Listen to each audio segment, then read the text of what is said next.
At 9:14 a.m. on September 18, 1944, Corporal Vincent Calabrese pressed his face into a jagged coral trench on Peleliu Island, listening to the Type 92 heavy machine gun that had already killed 3 men from his squad. The Japanese bunker sat 40 yards uphill, invisible except for its firing port. Every 30 seconds, another burst tore through the air exactly 18 inches above Vinny's helmet. He'd been pinned here for 26 minutes. His hands were shaking. His canteen was empty.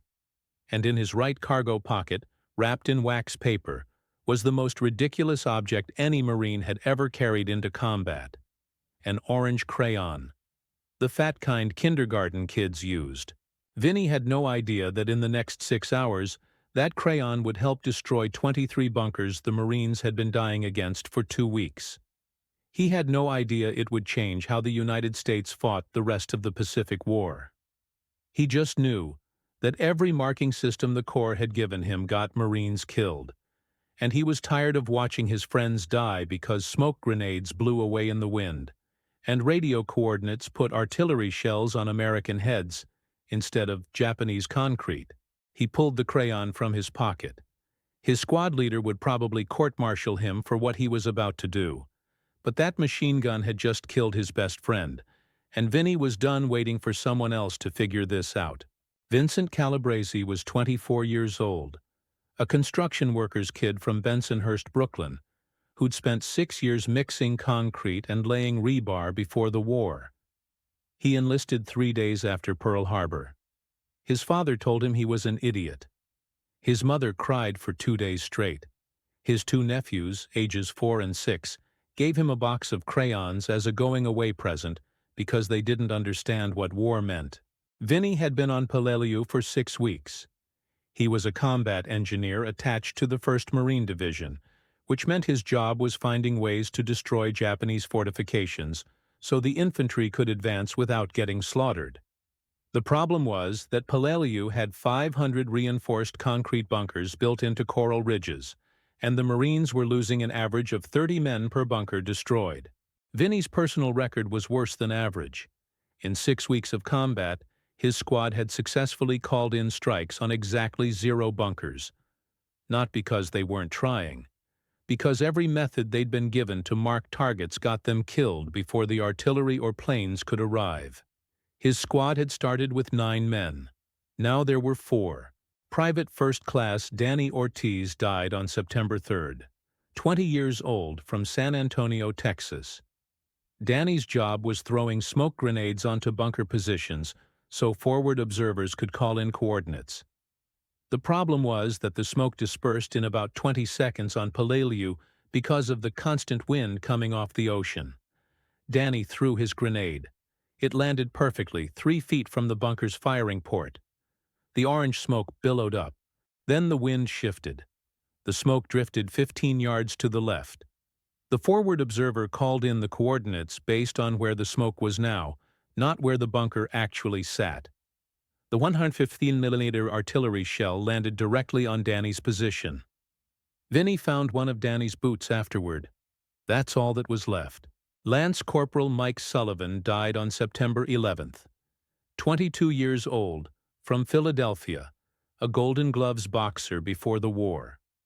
Sullivan's job was crawling close enough to bunkers to mark them with white paint so pilots could see them from the air. The paint worked great in training. On Peleliu, it didn't work at all. The humidity was so thick that paint wouldn't stick to the coral. It just ran off in streaks. Sullivan had crawled to within 20 yards of a bunker trying to slap paint on the coral face surrounding the firing port. He got 3 brush strokes down before the machine gun cut him in half. Vinny watched it happen. There was nothing he could do.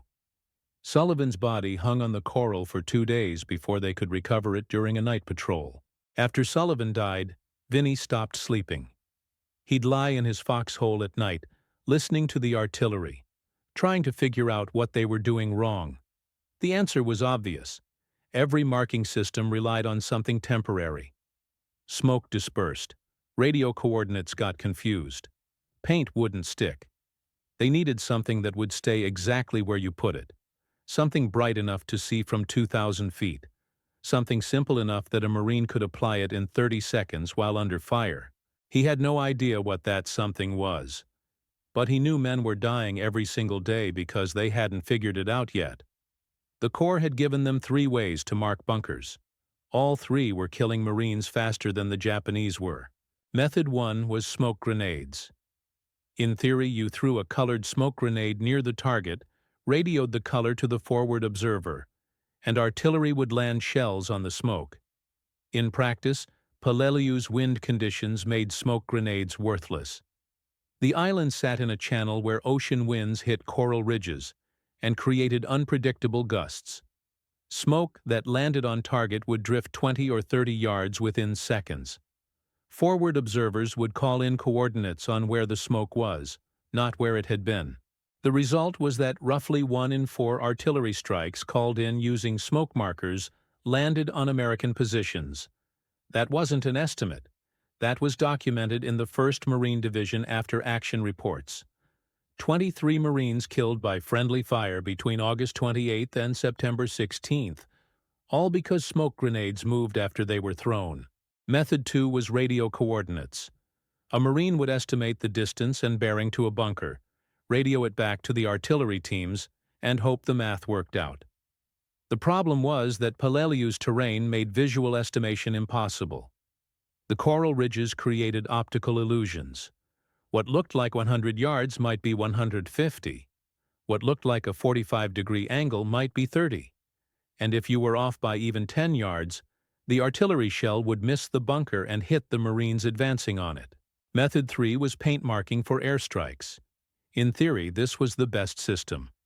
A Marine would crawl close to the bunker and mark the surrounding area with bright white paint. Pilots could see the paint from altitude and drop bombs with precision. But Peleliu's humidity was above 90% every single day. Paint wouldn't dry. It wouldn't adhere to the coral. It would run down the rock face and disappear within minutes. That fraction of a second between applying paint and having it run off meant death, because you had to stay exposed, trying to reapply it, until the machine gun found you. Sergeant Bobby Chen died on September 16th trying to make the paint method work. 23 years old, from Sacramento, California. His family owned a restaurant. Bobby had been Vinny's closest friend in the squad. They'd gone through boot camp together. Bobby was the smartest Marine Vinny had ever met. The guy who could look at a bunker and figure out its firing angles just by studying the coral around it. Bobby volunteered to mark a bunker that had been holding up the entire battalion advance for 4 days. He crawled out at 0600, right after dawn, when the light was good, but the Japanese might still be tired. Vinny watched through binoculars from 80 yards back. Bobby made it to the bunker. He pulled out his paintbrush. He started marking the coral around the firing port. The white paint went on clean. Vinny could see it clearly. Bobby keyed his radio. "Mark is down. Clear for strike." Then Vinny watched the paint start running. 30 seconds, maybe 45. The humidity just melted it off the coral. Bobby saw it too. He tried to reapply. The machine gun opened up. 14 rounds hit Bobby before he could move. He died instantly. The worst part was that they'd called in the airstrike based on Bobby's initial mark. The Corsair came in 3 minutes later, saw no paint, and couldn't identify the target. The pilot aborted. No bombs dropped. Bobby had died for nothing. The battalion commander called a meeting that afternoon. Vinny sat in the back. The commander stood in front of a map showing 73 remaining bunkers and said, "At current rates, it'll take 3 more weeks to secure this sector. We're losing 12 men per day. I need solutions." Nobody had any. The smoke didn't work. The coordinates didn't work. The paint didn't work. They were stuck. Vinny went back to his foxhole that night and pulled out the care package his sister had sent him. She'd included cigarettes, cookies that had turned to dust during shipping, and a note saying his nephews missed him. At the bottom of the package was a box of 8 crayons. His nephews had included a drawing of Vinny shooting a Japanese plane out of the sky with a pistol. It was the kind of thing kids drew because they didn't understand what war actually was. Vinny held one of the crayons up to his flashlight. Bright orange, waxy, thick. He rubbed it against the coral wall of his foxhole. It left a vivid mark that didn't run, didn't smear, didn't disappear. He stared at it for 10 minutes. Then he started laughing, because the solution to a problem that had killed 40 Marines was something a kindergarten kid could have figured out. He just had to convince someone to let him try it. Lieutenant James Hayes found Vinny at 07:30 on September 18th. Hayes was 26, from Portland, Oregon, and he'd been in command of their platoon for exactly 9 days.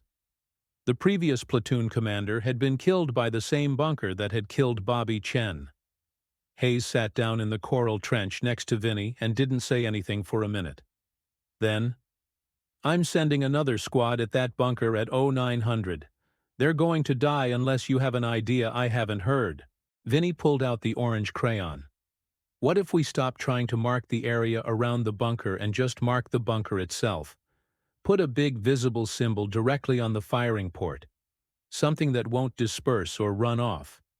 Hayes stared at the crayon. "That's a crayon." "Yes, sir. Wax-based. Won't run in humidity. Bright enough to see from altitude. I can crawl up, mark the firing port, crawl back.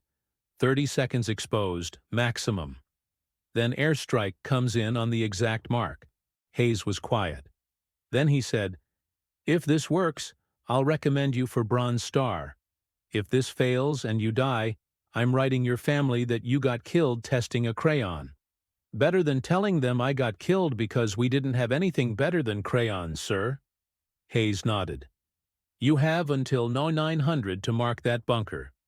After that, I'm sending the squad regardless."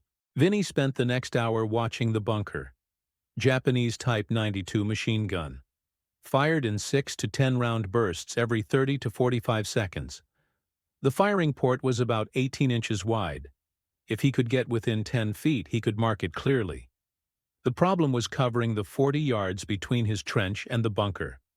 He decided on a route along a slight depression in the coral. Not deep enough to call a trench, but enough to keep him mostly below the machine gun's sight line. If he crawled fast, stayed low, and timed his movement between bursts, he could make it.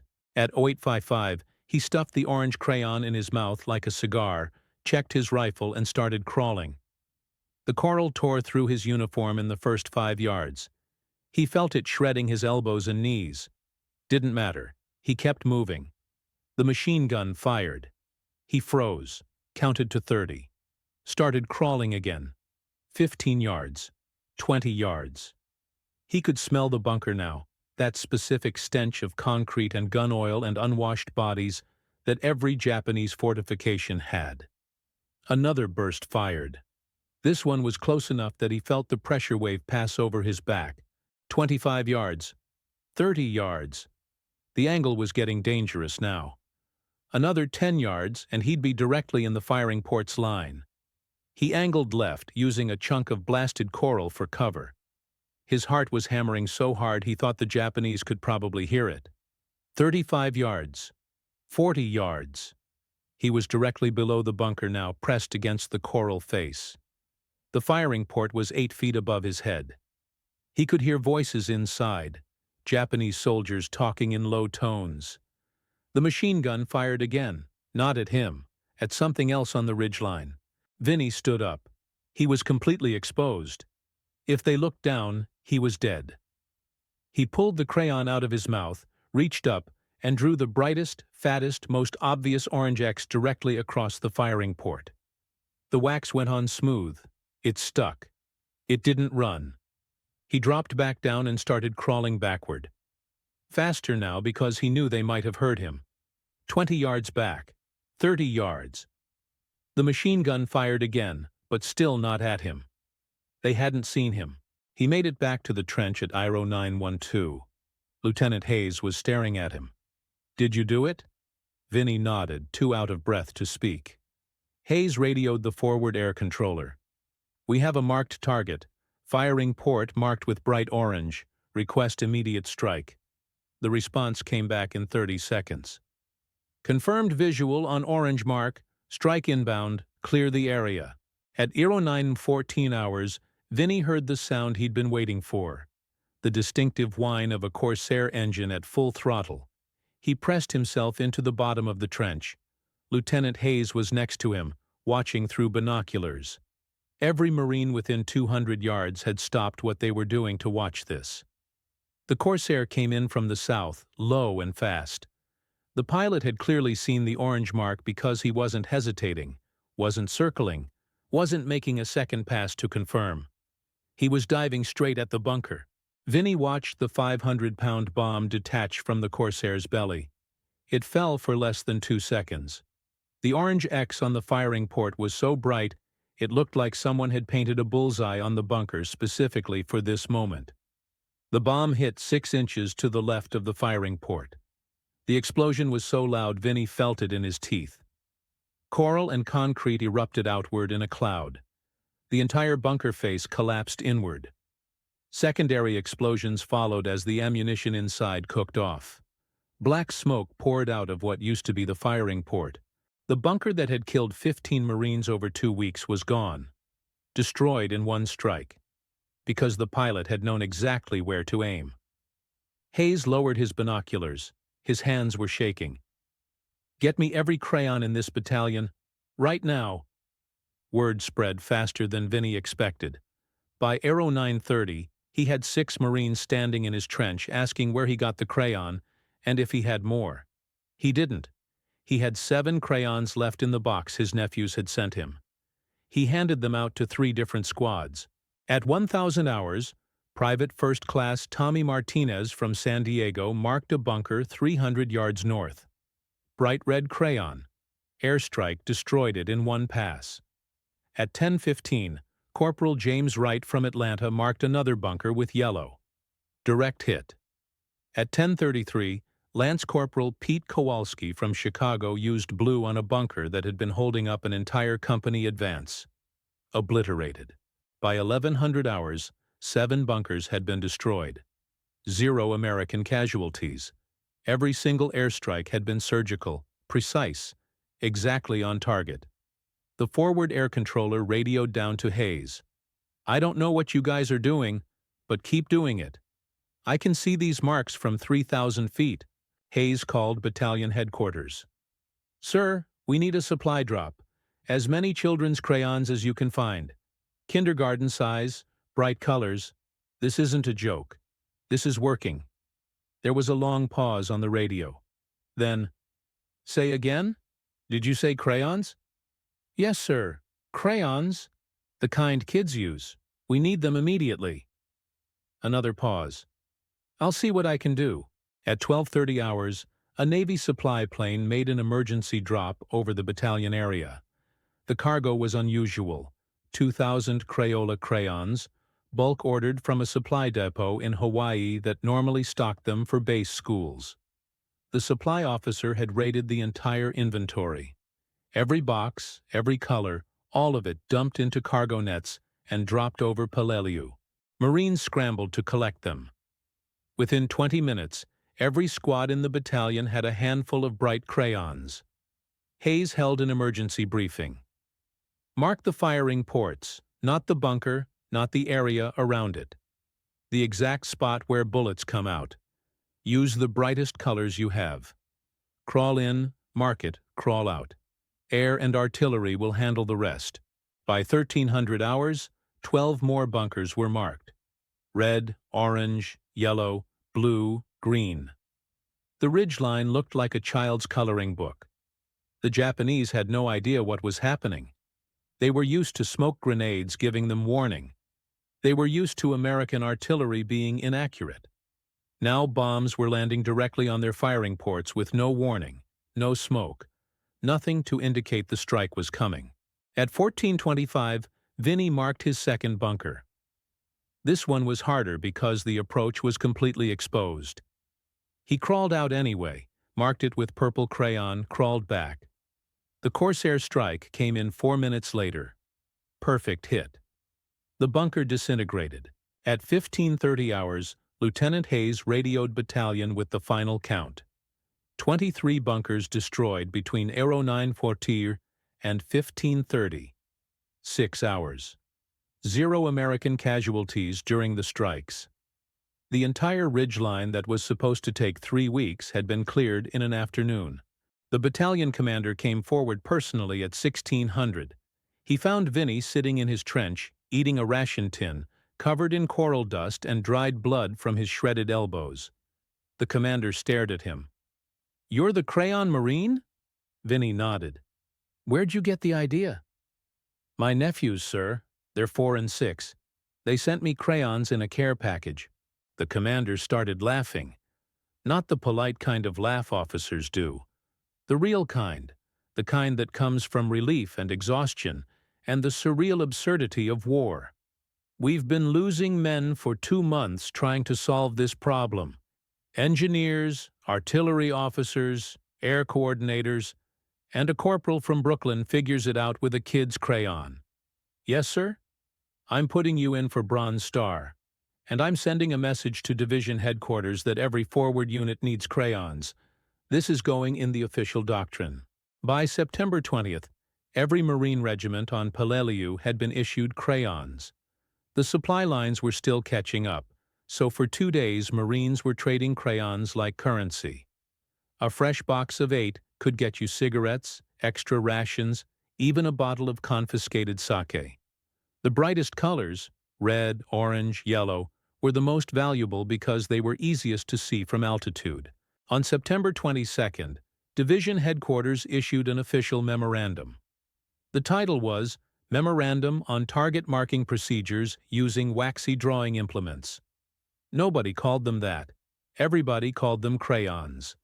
The memo was 2 pages long and specified that all forward observers should carry brightly colored wax markers for bunker identification. It didn't mention Vinny by name. It didn't mention his nephews. It just said the technique had proven effective in recent operations. By September 25th, the technique had spread to other islands. Marines on Angaur and Ngesebus started requesting crayon supplies. On October 3rd, a unit on Ulithi Atoll marked 17 bunkers in one morning using crayons liberated from a Japanese-occupied school. The pilot who flew the strikes reported that he could see the marks from 4,000 feet in full sunlight.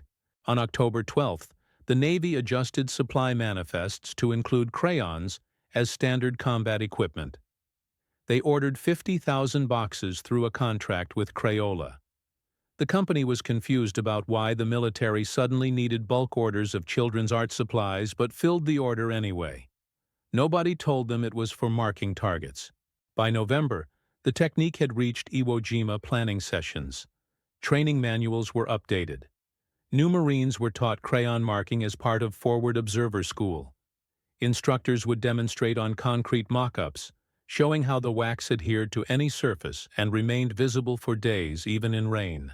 The Japanese never figured out what was happening. From their perspective, American airstrikes had suddenly become impossibly accurate. There was no warning, no smoke, no obvious marking. Bombs just started landing directly on firing ports with surgical precision. Japanese after-action reports from Peleliu and later islands noted unexplained improvement in enemy artillery accuracy and possible new target identification technology. They had no idea it was crayons.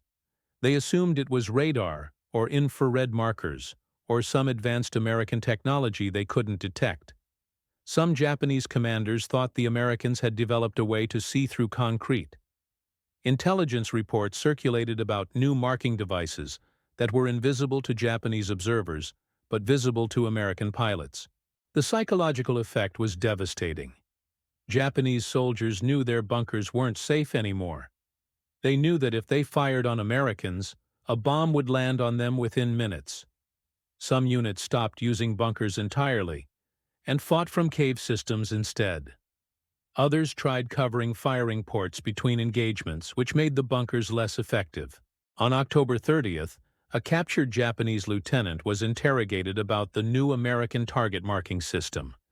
He insisted it must be electronic, something radio-based, because there was no visible marker. The interrogator showed him an orange crayon. The lieutenant didn't believe him. Even when shown photos of marked bunkers, he insisted it must be something else. The idea that Americans were using children's crayons was too absurd to accept.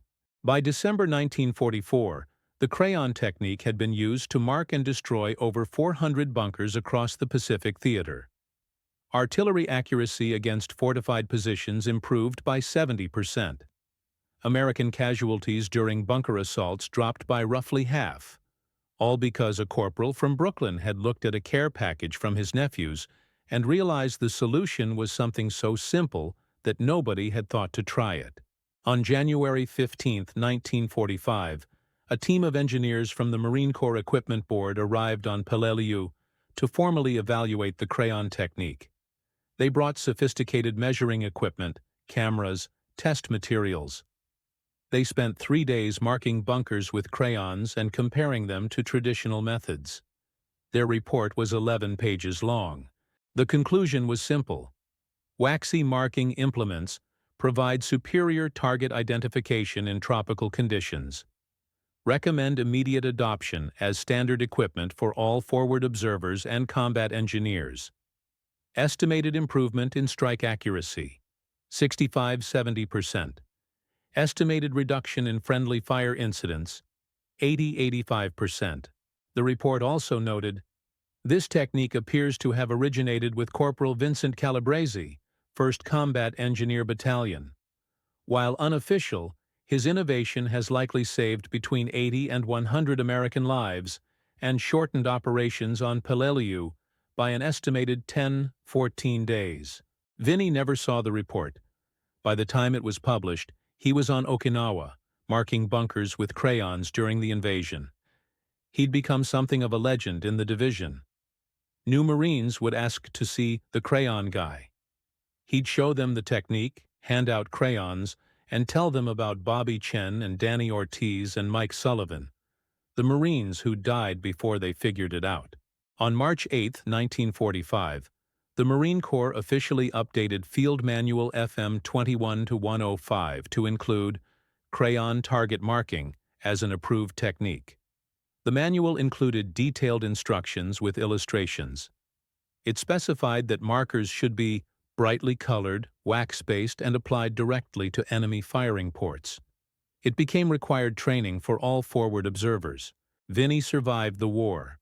He fought on Peleliu, Okinawa, and was scheduled for the invasion of Japan when the atomic bombs ended the war. He flew home in September 1945 with a Bronze Star, a Purple Heart for wounds from coral shrapnel, and a reputation as the Marine who'd figured out how to kill bunkers with kindergarten crayons. He went back to construction work in Brooklyn, married his high school girlfriend in 1946, had 3 kids. His nephews, the ones who'd sent him the crayons, grew up hearing the story at every family gathering. They told their kids. The story spread through the family, but Vinny never talked about it with anyone outside. When people asked what he did in the war, he'd say, "Combat engineer, I blew things up." He wouldn't mention the crayons unless pressed, and even then he'd downplay it. Just figured out a better way to mark targets. Common sense, really. But the Marines who'd been there knew different. They knew that between September 18th and the end of the war, the crayon technique was used to mark over 1,500 bunkers across the Pacific. They knew it had shortened operations on multiple islands. They knew it had saved hundreds of lives. In official records, the technique was credited to field innovations by forward observers in the 1st Marine Division. Vinny's name appeared in exactly 3 documents: his Bronze Star citation, the Equipment Board report, and a single line in the 1st Combat Engineer Battalion history. But every Marine who fought in the Pacific after September 1944 carried crayons. They called them target markers in reports. They called them crayons in the field. And everybody knew it worked. The estimated lives saved was never calculated precisely. The Equipment Board said 8,100 on Peleliu alone. Extrapolated across the entire theater, the number was probably between 300 and 400 American lives. For the Japanese, the number was higher. Bunkers that would have required weeks of infantry assaults were destroyed in hours. The technique made Pacific operations faster, safer, more efficient. And it all started with a care package from two kids who didn't understand war, and a corporal who was tired of watching his friends die. Vinny Calabrese died in 2003 at age 83. He'd spent 58 years working construction, building the same kinds of structures he'd spent the war destroying. His wife said he kept a box of crayons in his desk drawer until the day he died. Every year on September 18th, he'd pull out the orange one and just hold it for a while. In 1989, a Marine Corps historian tracked Vinny down for an oral history project. The historian asked him what it felt like to know he'd saved hundreds of lives. Vinny said, "I don't think about that part. I think about the ones I couldn't save. Bobby, Danny, Mike, all the guys who died before I figured it out." The historian asked if he was proud of the innovation. Vinny laughed. "It wasn't an innovation. It was a crayon. I'm proud I had the sense to try it. I'm proud it worked. But if I'd been smarter, I would have thought of it earlier. Maybe Bobby would still be alive." The crayons stayed in Marine Corps doctrine until 1962, when laser designators and GPS made them obsolete. But Marines still carried them as backup through Vietnam, Grenada, Panama, Desert Storm. In 2004, a unit in Fallujah used them to mark buildings for airstrikes when their laser systems failed. The technique still worked. The crayons still stuck. The bombs still landed where they were supposed to. That's how innovation actually happens in war. Not through official channels or engineering committees. Not through officers in planning rooms or generals issuing directives. Through corporals and sergeants who see problems, find solutions, and don't wait for permission to save lives. Through care packages from home and willingness to look ridiculous if it means bringing everyone back alive. Through a construction worker from Brooklyn who understood that sometimes the simplest answer is the right answer, even if it's something a kindergarten kid could have thought of. Especially if it's something a kindergarten kid could have thought of. Vinny's nephews still live in New York. They're in their 80s now. They keep a framed photo of their uncle on Peleliu, marked up with coral dust, holding an orange crayon like a cigar. The caption underneath reads, "Uncle Vinny, who taught us that even small things can save lives.